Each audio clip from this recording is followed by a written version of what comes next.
Soy Martina Soto Pose y estuve hablando con Rat Scabies, el baterista original y miembro fundador de The Dam, antes de su visita a la Argentina. Todo esto fue lo que nos contó para Rock and Pop. Especially here in Argentina, there's a really strong punk feeling here, and there's a really loyal public that is expecting you. Do you feel that feeling, that power, or are you expecting? Yeah, I wouldn't call it a power, but I'm feeling because the band's never really played there with this lineup. I think there's probably quite high expectations, and I think people were kind of excited about seeing something that's almost historical, dare I say, but something that nobody thought this lineup would come back together again to play these shows.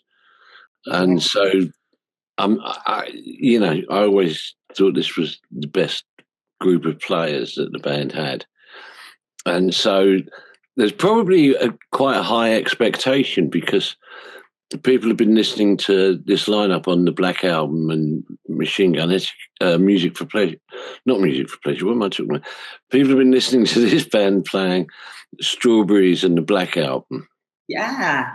Exactly. But they haven't been able to see this lineup perform it, as it was.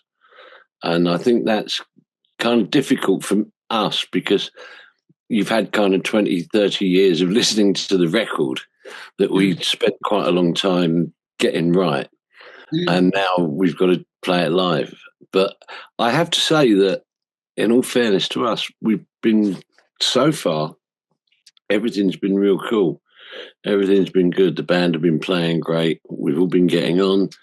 The audiences have been marvellous, And so I think we could get a result. I think we can come to Argentina and everybody's going to have a great time.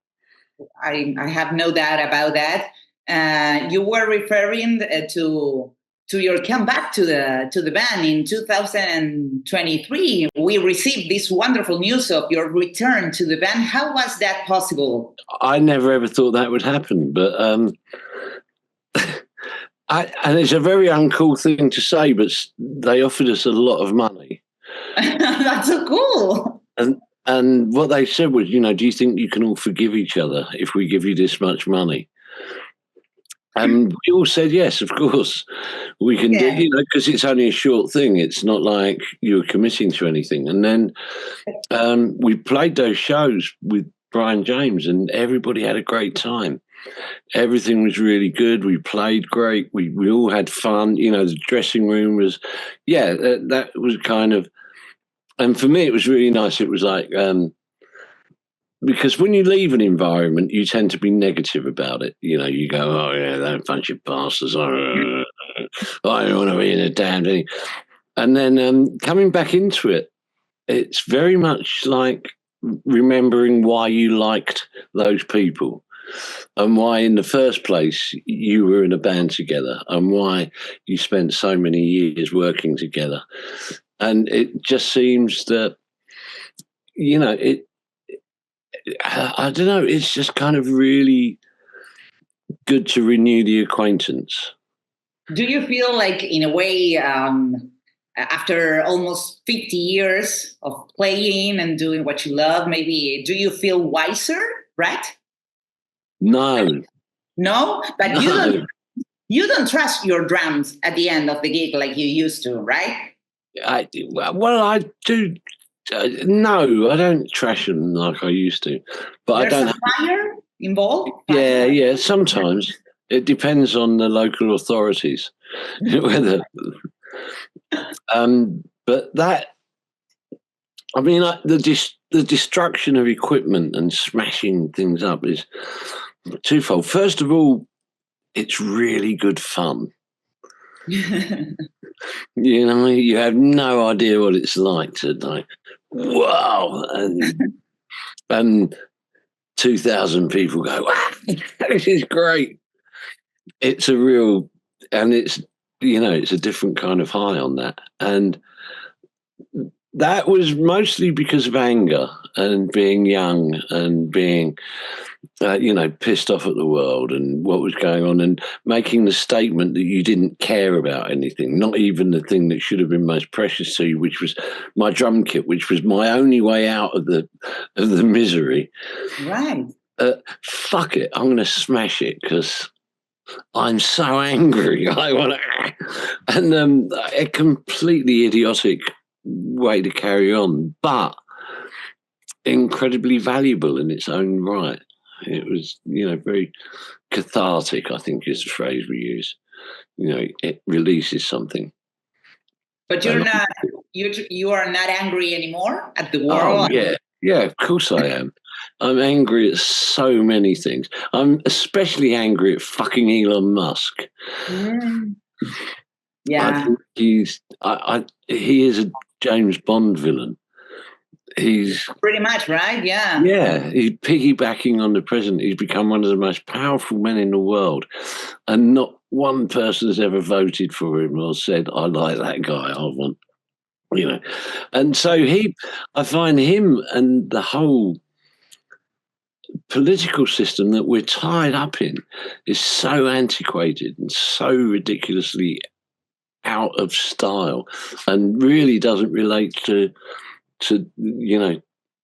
us poor bastards that have to live life, and I that angers me. I think that when I look at, say, for example, my grandchildren going to school, right? And I remember when I went to school and having the blockages that you get of learning or being socially accepted, and all of those things that hang you up when you start school.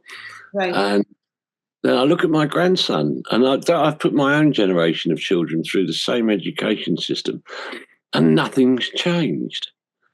It hasn't really improved. They haven't, the powers that be, the people that are supposed to be caring the most for our society, are the ones that seem to completely ignore what we really have to have in order to progress as a community, as a society, as a world, and all. I'm sorry, I'm going on. I really should. It's fine. I really enjoy listening to you, because I believe as well that nothing has improved, but the opposite, right? Some things, a lot of things, seems to be worse. So Well, here's a question I ask a lot of people: can you name me one world leader who has been popular in the last 20 years? Well, here in Argentina, we have a lot of these really popular parties and politicians. But I think you are asking me like worldwide, right? Yes, and I haven't been able to see one world leader that I like, that I think, yeah, that guy's pretty cool. I'd like to go for a beer with him. I'd like to, but there isn't any of those people around. It's just, and the more I think about it, the less candidates there are for people to go and, that you trust. I understand. Well, politics are pretty. I probably not going to change our life. I mean, not in a good way, but music probably has that power, right? You were talking before about this cathartic effect that the music has, right? Well, yeah, music is incredibly important because it draws ideas together and different thinking.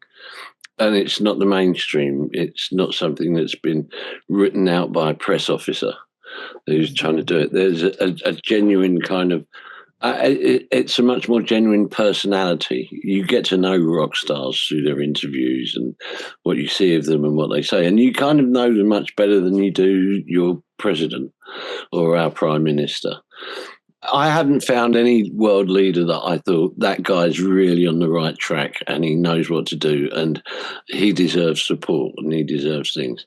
And I'm really sorry to tell you, you probably know this or maybe you don't, but our president, it's like in love with Elon Musk. So... cool. Edit that bit out. Cut that bit out where I said Elon Musk was terrible. Otherwise, I'll be arrested at the airport.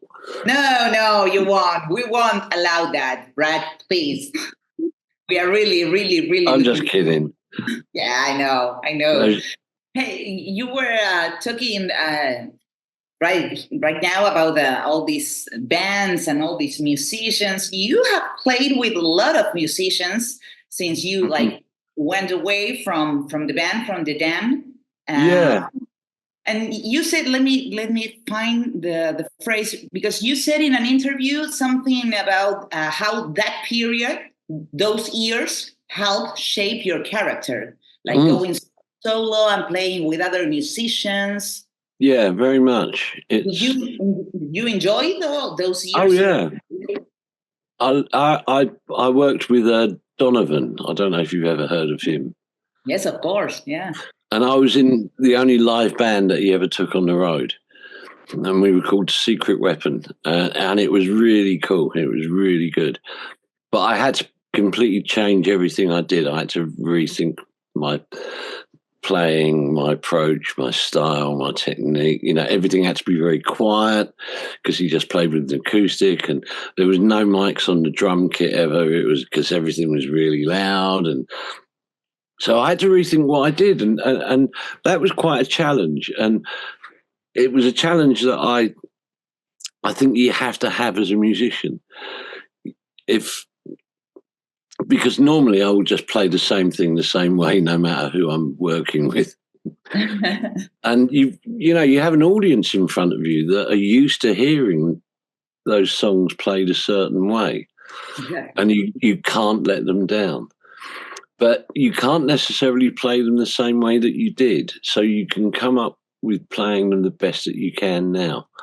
And I think that's kind of everything that I do anyways, because as you say, I work with a lot of people, different kinds of players from Donovan, Jimmy Page, Eagles of Death Metal, all those kind of bands. And in a way, you become a stereotype of being Rat Scabies, the guy in the Damned who does things a certain way.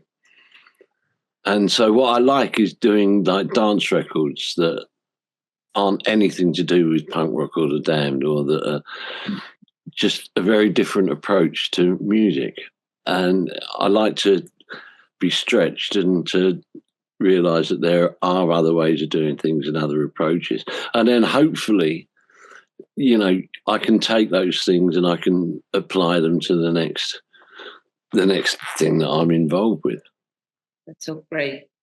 Do you think it's a bit reductionist calling you a punk drummer or a punk band, considering your style has other elements like psychedelia, new wave, gothic rock? But it's so difficult to explain to somebody at an airport. Yeah, right. When you're standing there and say, "Are you a band?" And yeah, we're a band. Oh, who are you? We're the Damned. And they say, "Oh, what do you do?" You just have to say, we're a punk band. It just makes it much easier. And if people know who you are, they kind of know that you've done different things. But I think that was one of the things that always held the Damned back in many ways, was that people didn't realize that when we did like the Strawberries album, the sort of subtlety and the musicality that went on that record, and Curtain Call, where we did, on the Black Album, which a 17-minute piece that was kind of almost, prog rock, but it wasn't.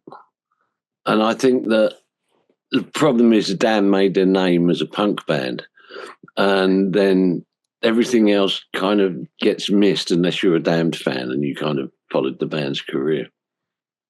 Right.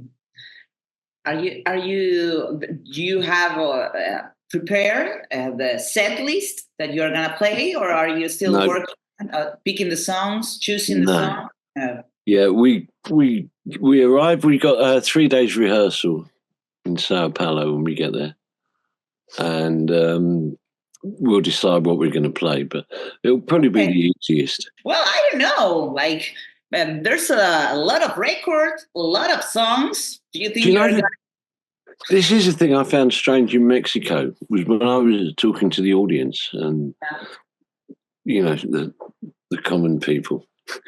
When I was talking to them, a lot of the music they were into wasn't kind of hardcore punk, which I thought it would have been because that was the most revolutionary. But actually, it was the Smiths and the Cure And this kind of is that the same in Argentina? Pretty much, yeah, pretty much the same. It's so weird because they both of those bands are all about the lyrics.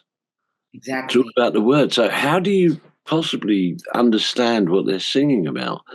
Well, English is pretty much the language of the world, right? And now with the technology, if you don't speak or if you don't know other language, you just have to type the words and read it. And sometimes it's right what you said about the lyrics, but the music as well, send you to that road. But with The Cure, you have sometimes like happy songs and the lyrics are like super introspective and serious, right?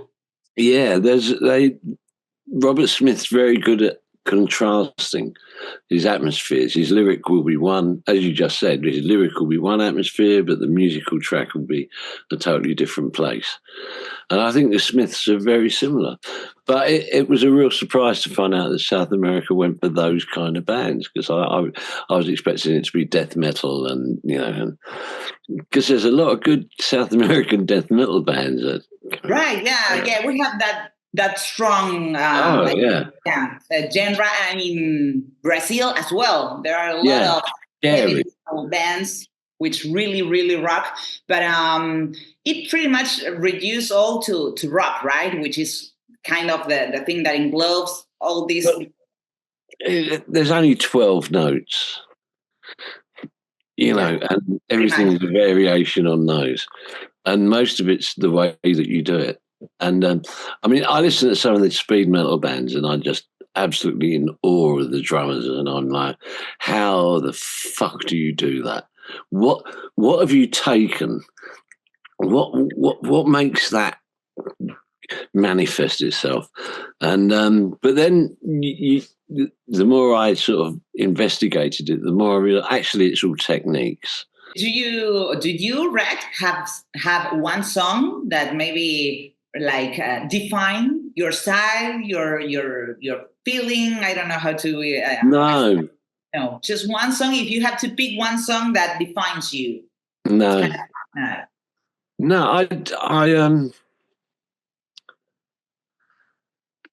Here's the thing: is I don't think I'm very good, and I realized that as soon as you feel comfortable with what you do, and as soon as you feel that you've achieved your goal, if you like, when you become what you always wanted to be, you stop trying. And that's when the fun goes out of it, and that's when the originality goes out of it, and that's what it's for. I didn't start playing drums to play the same songs for my entire life, even though that's exactly what I'm doing now.